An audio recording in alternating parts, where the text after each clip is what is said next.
Look how Jesus preached in Matthew chapter 23, verse 13. But woe unto you, scribes and Pharisees, hypocrites!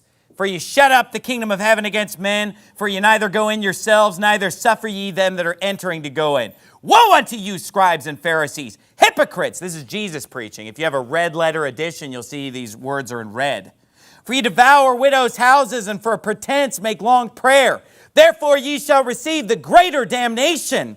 Matthew 23, verse 15. Woe unto you, scribes and Pharisees, hypocrites! For ye compass sea and land to make one proselyte. And when he is made, you make him twofold more the child of hell than yourselves. Woe unto you, ye blind guides, which say, Whosoever shall swear by the temple, it is nothing. But whosoever shall swear by the gold of the temple, he's a debtor. Ye fools and blind! For whether is greater, the gold or the temple that sanctifieth the gold? And whosoever shall swear by the altar, it is nothing.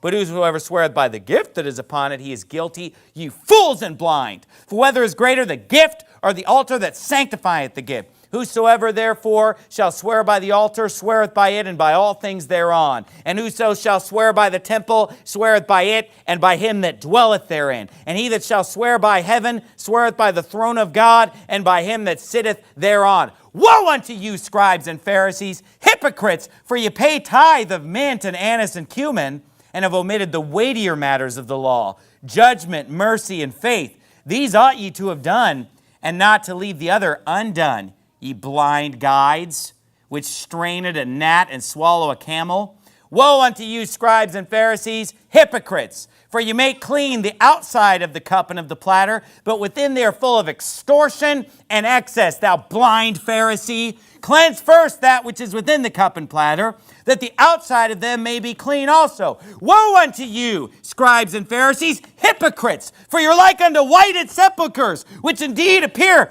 beautiful outward, but are within full of dead men's bones and of all uncleanness. Even so ye also outwardly appear righteous unto men, but within you're full of hypocrisy and iniquity.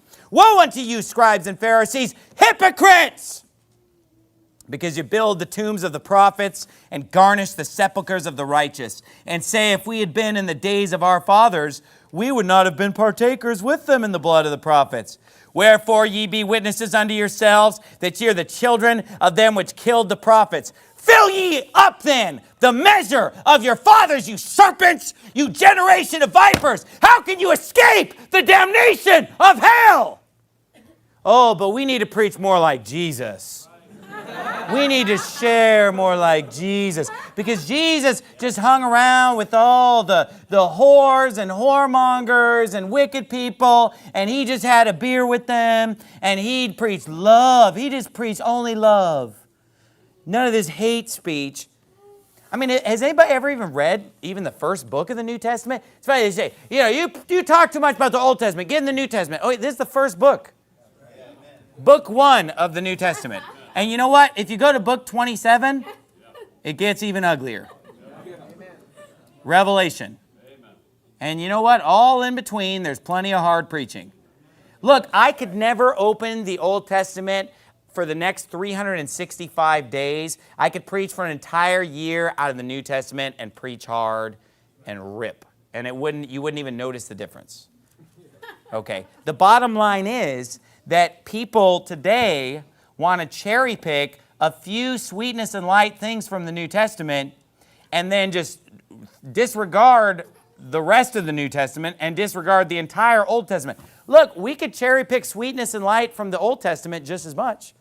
There are plenty of beautiful, kind, loving, nice passages of the Old Testament as much as there are in the New Testament. The Bible in both Old and New Testaments is a mixture of that which is positive, that which is negative, that which is uplifting, and that which is rebuking and correcting. It's a mixture of both.